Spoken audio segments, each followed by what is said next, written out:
considered the best young poet in the country and is the most viewed slam poet in history online. Represented by Auburn Moon Agency in booths 201 to 203. Please put your hands together for George Watsky. Y'all give it up, George!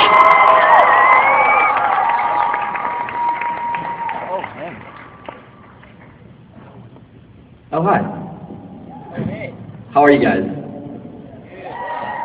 It's an honor to be back here in the region that I went to college at. Graduated recently from Emerson College. Is anyone here in love? Couple people. I know you guys have heard a lot of amazing poetry already this weekend, and I'm just thrilled to be a drop in the bucket. So thanks in advance for listening, and I'm going to start with a love poem. I wish I could say that I love you with all my heart. The truth is, I love you with all my parts. I love you with my big toe. I love you with my elbow. Dang, I love you with my earlobe.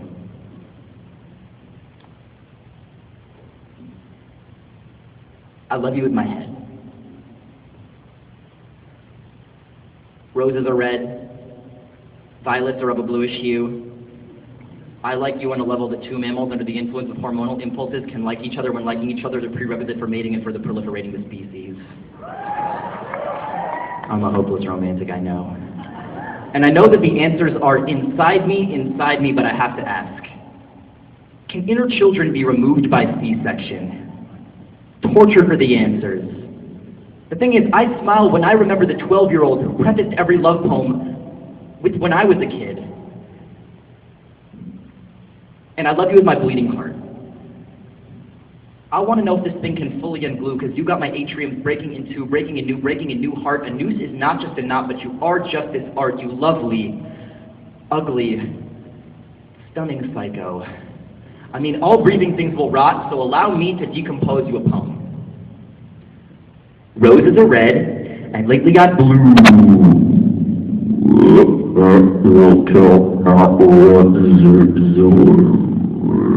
Roses are red, lately got blue. Matt, you'll look at the door. Roses are red, and lately I'm blue, and lately I'm blooming. I love.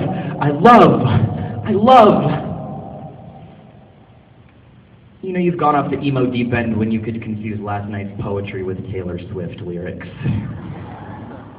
But I love you with my hips, which don't lie. I mean, I really like you. I mean, girl, you are so fine. I mean,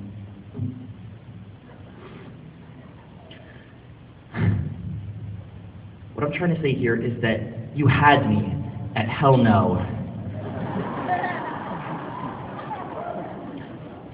I love you with my heels. I mean, for you, I translated one of Shakespeare's love sonnets into digital code.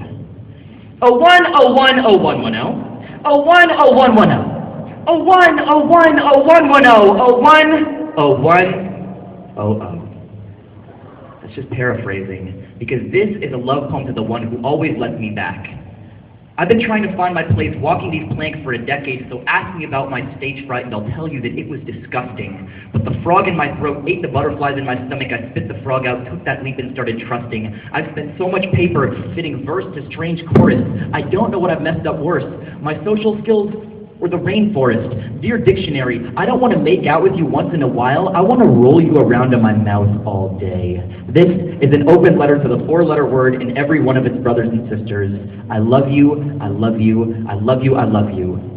Thank you for the memories. It's time to get to walking. You've been right there for so long. I'll let you do the talking. Thanks. Thanks, guys. Next up, this is a new poem, and it is entitled Letter to My 16-Year-Old Self. Little PSA that I wrote to my dumbass teenage self. Sup, bitch? What I meant to say was never give up. Always be yourself. God, it's gonna suck hearing that over and over as you get older. But if stereotypes start with a grain of truth, cliches begin with a boulder. And no matter what, you're an animal. I mean, a born natural, so you don't need some motivational speaker asshole feeding you reheated inspirational corn casserole. You magical bastard! Get it through your brain. Inject it in your vein. Get infected with the strange idea that you are the reflection of the greats who came before. More than science, our bodies are history's oldest appliance. We're piggyback riding the shoulders of giants, which is how we survive when the ceilings keep getting higher and the light bulbs keep burning out. We learn by word of mouth, and when your time is past, don't drag each other down. Because being a crab in a bucket is mad lonely. Be the crab escaping from crab prison who creates a crab rope out the window made only of crab homies. We're in this together. Future you is past you with new molecules. We shoot the old ones out follicles and hair as dead cells so our faults get shed well, meaning our parts that are hard to adore get mopped up on the barbershop floor. In other words, although you often don't remember people's first names, are at the center of attention at all the wrong times and spend, I'd say roughly 6 hours a night lying on your side watching Boy Meets World reruns. Corey Matthews is the man, but you are capable of outgrowing that shit. I mean, I'm aware there is doubt. I don't believe in hell, but I believe in my parents' couch. You're gonna get depressed sometimes. You're gonna have weeks where you don't feel like eating, where gravity is working overtime like it's afraid of getting laid off and you can barely lift your fork to your mouth, and you are going to have a choice. Do you want to see the world as ugly or beautiful? Want to know what I think? Well, screw you. This is my poem, and I think that the universe is great. It's like God just chucked a bunch of candy into space. And Earth is a jawbreaker, so it doesn't matter if you've got the biggest mouth. You can't just chew the world up and spit it out. You've got to savor it. From the grandest to the blandest nook and cranny, every crooked alley, every mountain, brook, and valley, from Candyland to Cali that's been stamped by Rand McNally. Ordinary is outstanding, so don't be impressed by mere miracles. And FYI, dude, looking like a crusty hippie doesn't make you spiritual. You're going to have to climb through a thorny mess of contradictions, underground rivers, facts that don't add up right, and sometimes what you love the most will cause your biggest problems. Because you know what's awesome? World peace. And you know what else is also really awesome? Catapults. And that's just the goddamn truth. But you are going to be fine. You're going to be fine. Thanks, guys. This next piece is for anyone here who's ever been made fun of for the way they talk. My peoples.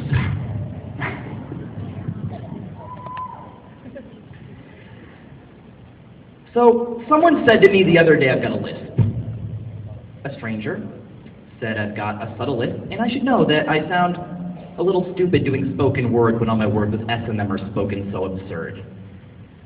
Now, I'm not exactly upset, but it sucks to think that you're speaking normally for 2 decades, and then shucks, find out your stuff sounds like a stanza of Severus Snape's toughest parcel tongue as pronounced by Daffy Duck. So I will say this.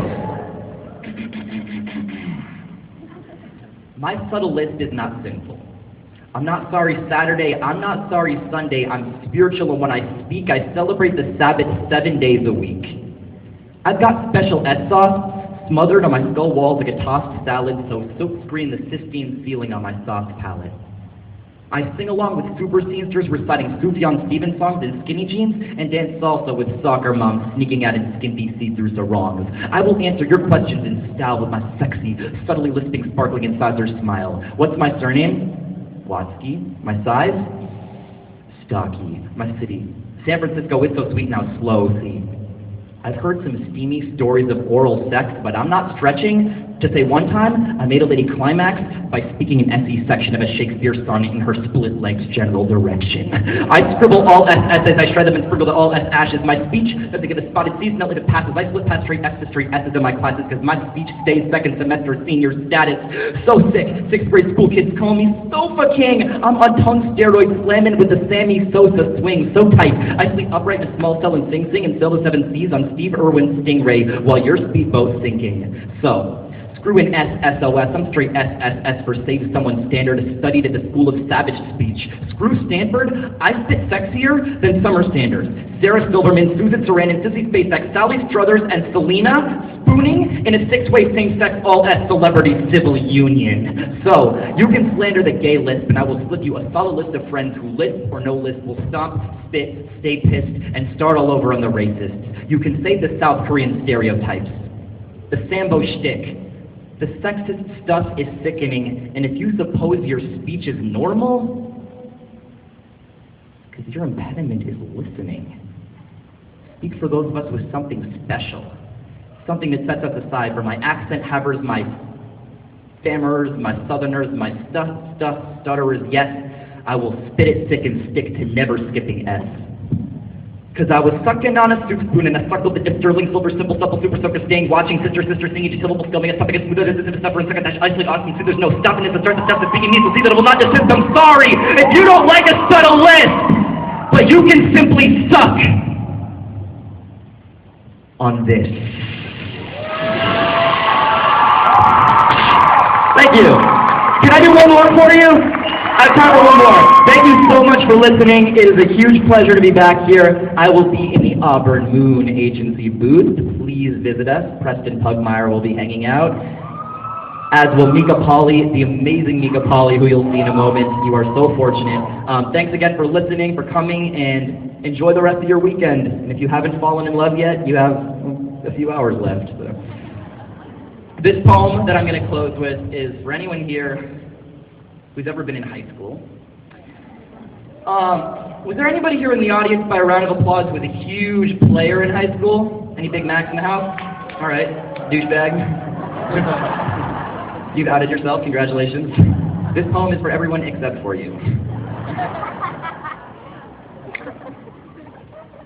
So this is for those among us who got enough play through 12th grade to carry in an upside-down teaspoon. For every kid who could have counted their high school hookups on two hands tied behind their back.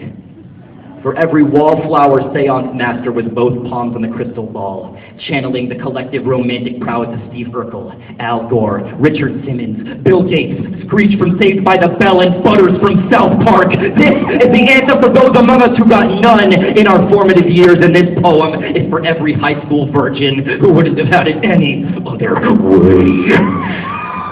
You don't know the possibilities of a weekend until you've cracked a 4-pack of Capri Sun with your boys. Bumped B.I.G.'s Big Papa and watched an entire Star Trek The Next Generation marathon. For me, Virgin was working, and I can see why Trekkies greet each other by throwing up the letter V. Live long and prosper.